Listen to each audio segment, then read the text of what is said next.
Good evening, everyone, and welcome to a new episode of Let's Talk. This is our Health Pros Live version. My name is Dr. Mike Mills, and I get the honor and privilege of facilitating this call tonight with two amazing women and healthcare professionals. But we were just doing the math as we were coming on here. We have 100 years worth of experience to share with you. That is crazy. And we're all in blue tonight.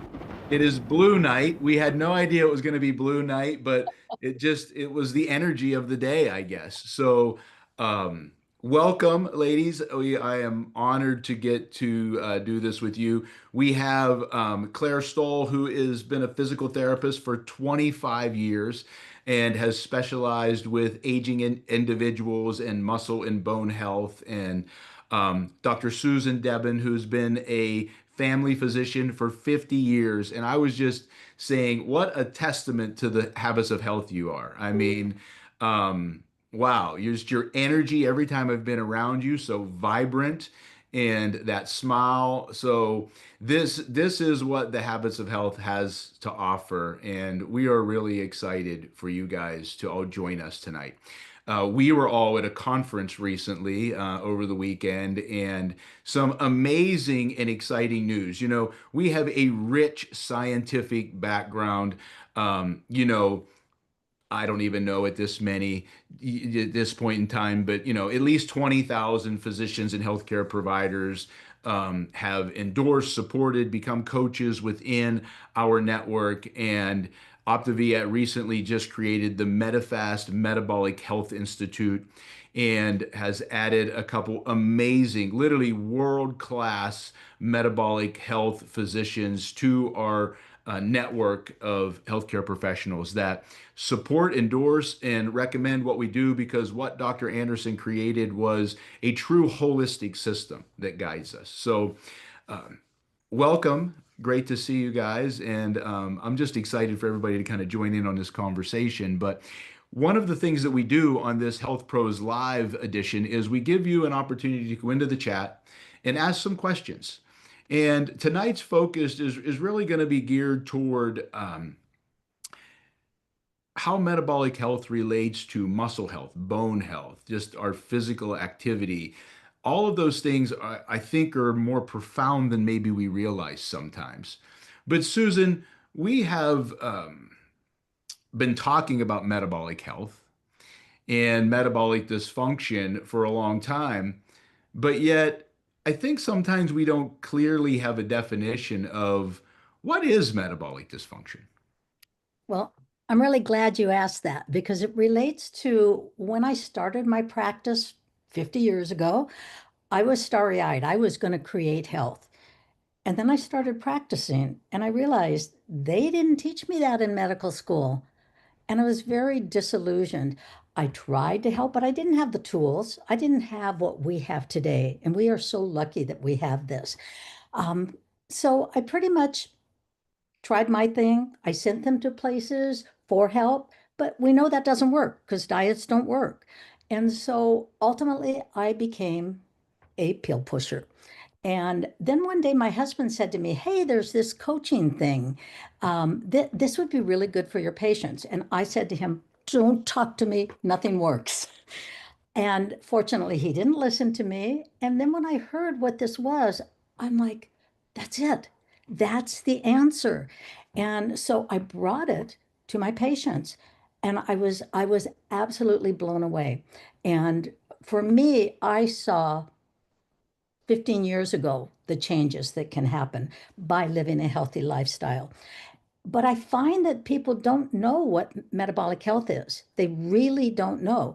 Even fellow coaches, I brought that question up myself, and people weren't quite sure. So I'm going to share with you 5 parameters of what constitutes metabolic dysfunction. Because, like you tonight, I want you to look at yourself. I want you to go ask your doctor if you don't have these answers and find out. Because 9 out of 10 Americans have metabolic dysfunction. That's horrible. That means like probably there's only a few people on this Zoom that are, although I think we're a pretty healthy group. So I'm going to correct that.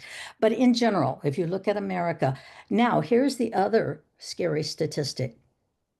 9 out of 10 of the leading causes of death are related to metabolic dysfunction. So we better know what it is and we better know what our status is. So number one, increased visceral fat. Now, that's not the fat on our arms and the fat on our thighs and the fat on our buttocks. Not at all. It's the fat inside, around our organs and within our organs. But you go, well, I can't see inside my body. How can I know if I have it? Well, anybody have a smart scale? It actually will tell you what your visceral fat is. But I'm going to give you an even easier way. Get your tape measure out, measure your waist circumference. For men, if your waist circumference is greater than 40 inches, that's increased visceral fat, metabolic dysfunction. Women, 35 inches. Simple to do, simple to find out. Now, some of the other things may not be as simple, but blood pressure, most of you have had somebody tell you what your blood pressure is. That's number two, metabolic dysfunction. It's now 130 over 85. Now, that's not a single number, but if that's what your blood pressure is running, that's metabolic dysfunction. Cholesterol. Now, there's 2 parameters in cholesterol for metabolic dysfunction. When I first was learning was back when people didn't even know what cholesterol was, and we were focusing on the total number and then the LDL.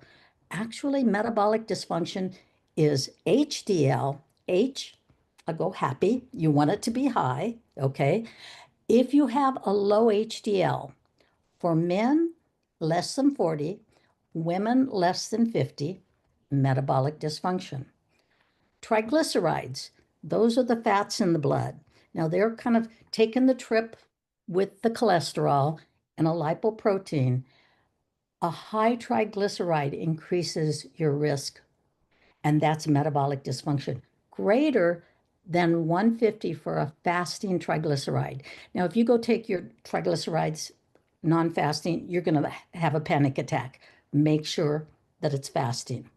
And then the final one, and really such an important one, is your fasting blood sugar. Greater than 100 is metabolic dysfunction. And probably your doctor has mentioned a hemoglobin A1C or called it A1C, but a lot of people aren't even sure what that is.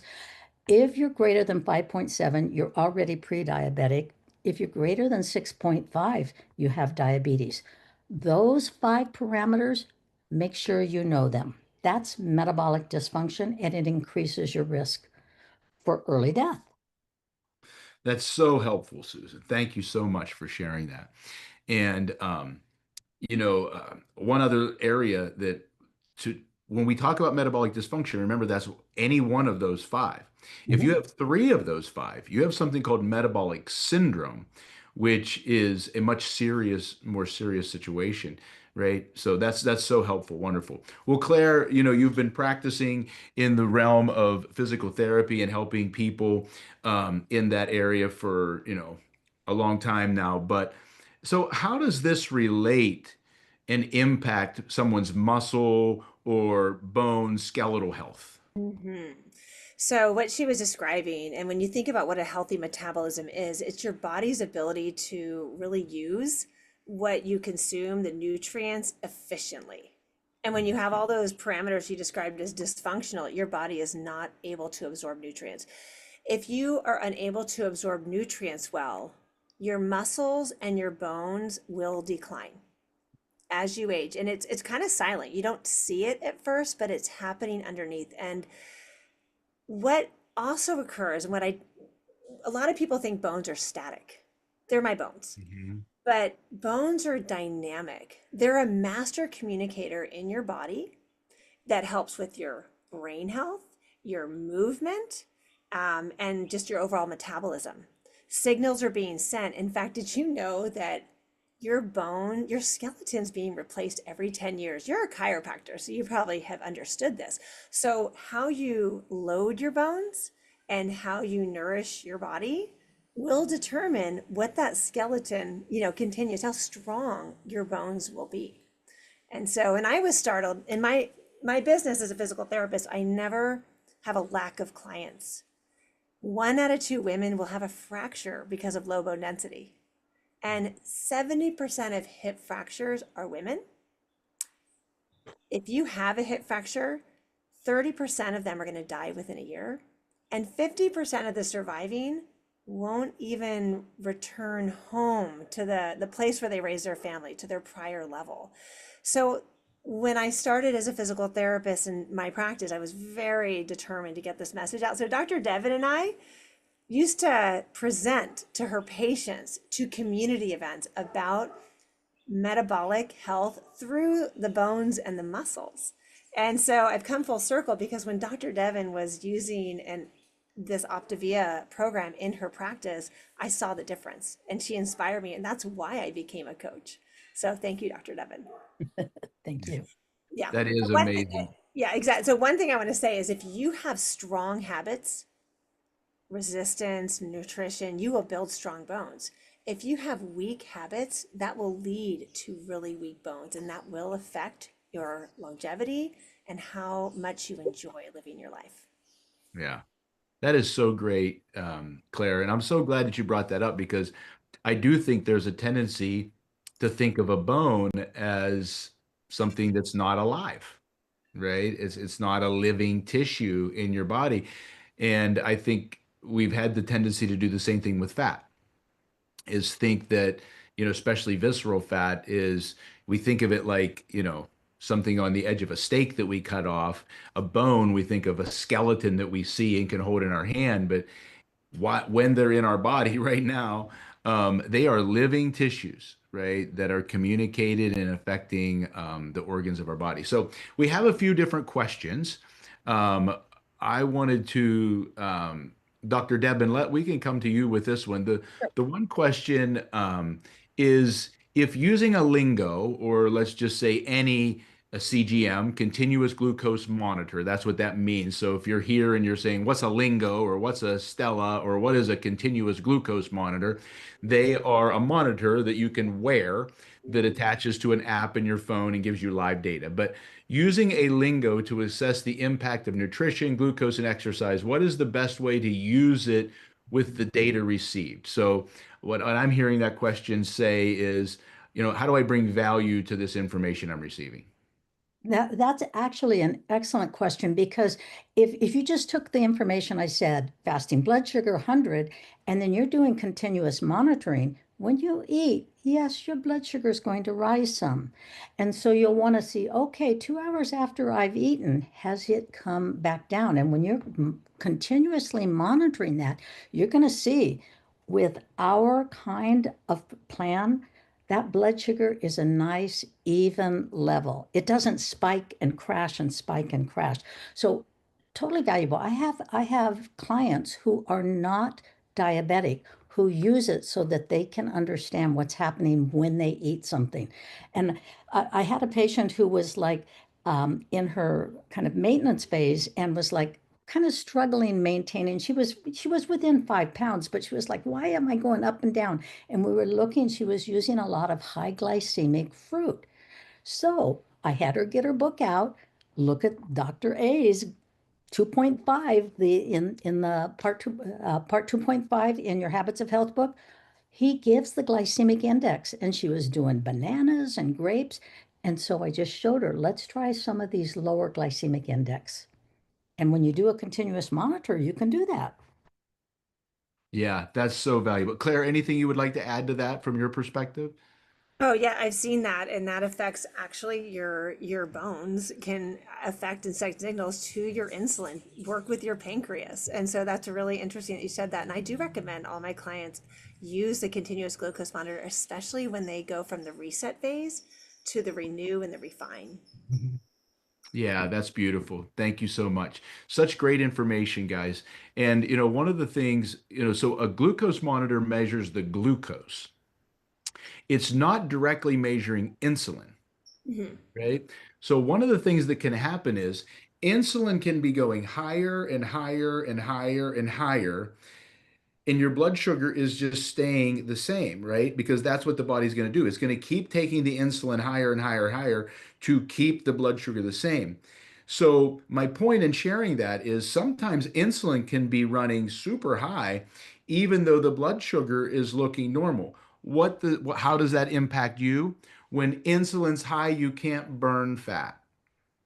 So many people are stuck because they look at their sugar and they say, well, it's still within the normal range, but yet their body, because of their nutrition and their lifestyle, their body is producing tons of insulin to make that happen. And that high insulin is blocking fat loss. And that's why so many people can be stuck. So, another question that we have in here, Claire, I'll start with you on this one.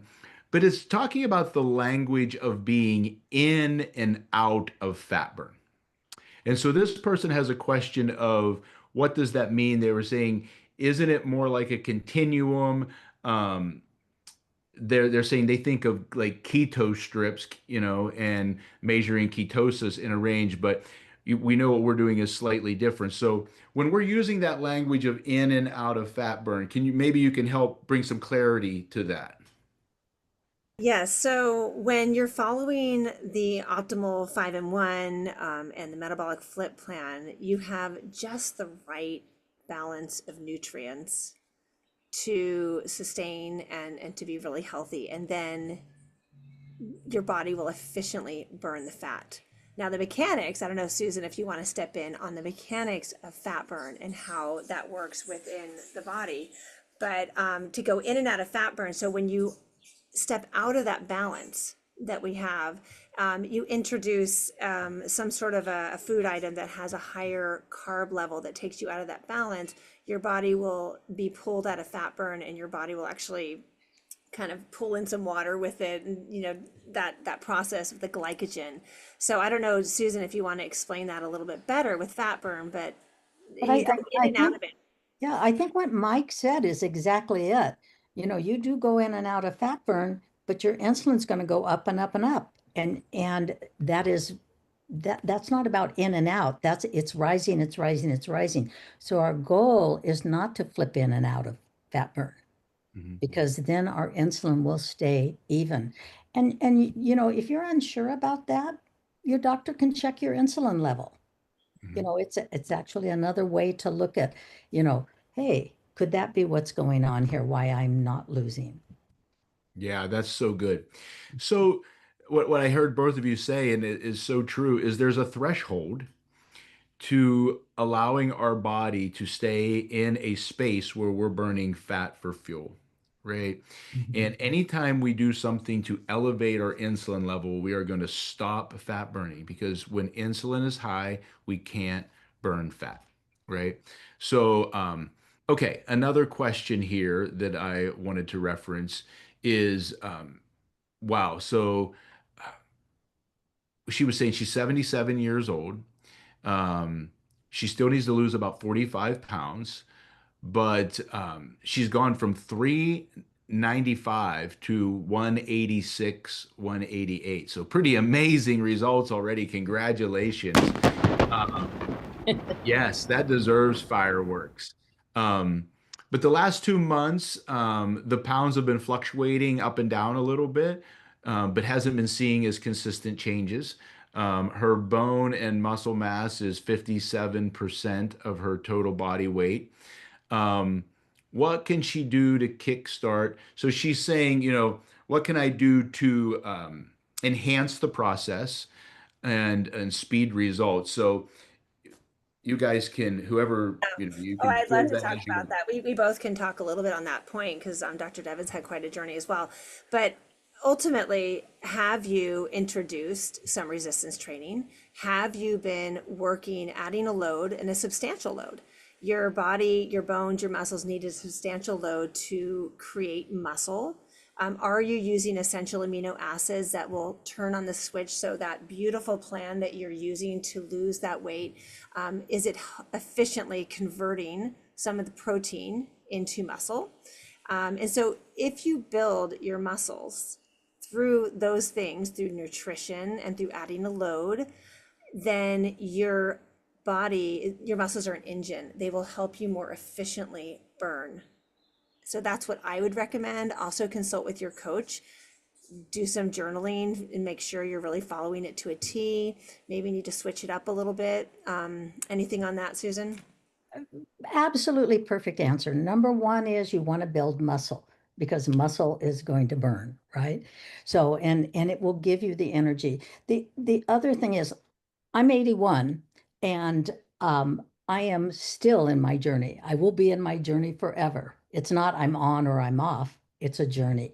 And you will have times when it may slow down. But most of the time, when I see my clients do that, just what Claire said, do a journal, be a detective, have your coach help you be a detective to see what am I doing differently. That client that I had that was doing the high glycemic fruit, she was in her optimization, but she was doing a lot of high glycemic things. So your coach, I think, will help you identify where the kind of stuck is, and it'll get you back kind of where you want to be. You're doing fabulous. Just keep going. Yeah, that's great. I was just looking at that. So, you're talking about losing a couple 100 pounds here. Okay. So another part of this, and this is why I love us just getting to have conversations like this because they're so powerful. But imagine if I woke up every day and strapped 200 pounds on me and walked around. How many calories would it take my body to do that? Way more, right?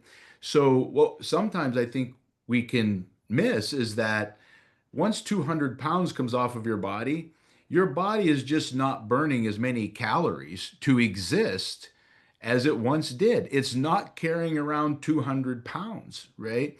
And so the specificity of what we're doing actually needs to enhance and improve the closer and closer we get to our goal.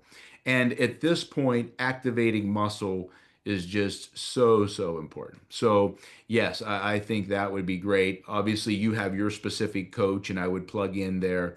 But, activating this skeletal muscle is going to be an amazing part of your journey at this point. So, Claire, this question really I thought would connect with you, but Mary is saying that she has been bedridden for almost 6.5 years, waiting on surgery to fix some fractured leg. She's lost 210 pounds. Wow, guys. This is a couple people on here tonight that have lost over 200 pounds, and she's got about 50 more to go. But she's concerned about her legs, that they won't be able to come back as she, gets the surgery, becomes more mobile again. And how does her bone health in this condition go with her metabolic health? And she wants to thrive outside of a nursing home. So, what kind of advice could you share? Okay, so Mary, and for anyone else might be dealing with an injury, if one area is injured, you have other extremities that you can be moving. There's something called radiation. So if when I have a leg injury, I personally make sure I do a lot of arm work and a little bit core and the opposite leg because it does contract neurologically, and you know this, Mike, too. The whole muscle is connected. And so you definitely should be doing really great arm workout, neck, postural stuff in your bed, edge of bed, anything you can do. Sitting up, getting out of bed is important, even if it's just sitting. Range of motion is one thing, but adding a load, adding resistance is what's going to build your muscles. And as soon as you can get that surgery, yes, you can start putting pressure on that and doing that side, but work out the other extremities as much as you can and work with the physical therapist in the nursing home. Yeah, that's so powerful. I love that. Dr. Debon, you want to add anything to that? And just what she's saying, everything when you have been inactive, low and slow to start with. Don't go gangbusters, but take it slow, little steps at a time. Even just the raising of the arm might be difficult at first, and you don't do 100 of them. You may do 10, and then a few days later, you up it and you up it. I kind of look at like up at 10%, up at 10%. Pretty soon, whatever it is, you're doing a lot. Yeah, Yeah. and this relates to a lot of people. So Mary has her situation, but how many of us have tweaked a hip or had an ankle injury and thought, oh, I better rest? That is not the solution. You can rest that movement, but you want to keep moving. Movement is life. And if you're not moving, you're not going to develop strength. So do an analysis with a local physical therapist to identify what happened with that movement, or a local chiropractor, but you want to move the other joints so you can develop strength in your life. And without strength, you cannot move and you can't enjoy life. That's so great. Movement is life. That's so beautiful. Motion is like lotion, I always say. But in to Claire's point too, one of the areas we learned a lot about this was in stroke patients, where a side of their body they weren't able to use one side of their body. And what we found is there was a massive crossover effect, that we could exercise the good side and we were getting a lot of benefit on the side that they couldn't move, right? So those are all things that we can implement. Well, thank you so much. It's been a pleasure. I know we always feel like there's more questions, and that's why we do this every month, because there are more questions. And we're excited for that. So there's a short video I want to roll for you right now related to our national convention. We are going to be having our national convention in July in Orlando, Florida, and you all are invited, right? This is open to clients, it's open to coaches, and we're all part of this mission and this movement in one way or another, right? Some people are referral partners, right? There's 232 million Americans minimally suffering with metabolic dysfunction, right? It's going to take all of us, every client, every coach, working together in collaboration. We always say we're all on this mission together. You can partner with us in a couple ways. You can become an advocate, an ambassador, and refer to your coach. And the beautiful thing is you receive a $50 wellness credit on your next order for doing that, or you can join the mission, right? I know this call is called Health Pros Live, but most health coaches are clients that had amazing success, transformed their lives, and wanted to share this with other people. So I'm excited for Chris to roll this video for you, just to share in the excitement of National Convention and to give you an opportunity to join us.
So next week we will be back with another episode of Let's Talk, and it's a special day. It is May the 4th be with you day.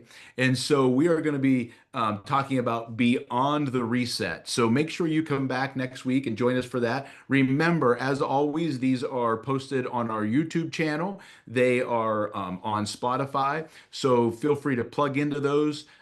Share them with friends and family. And we hope that many of you decide to join us at convention this year and back here for Let's Talk next week. Have a great night.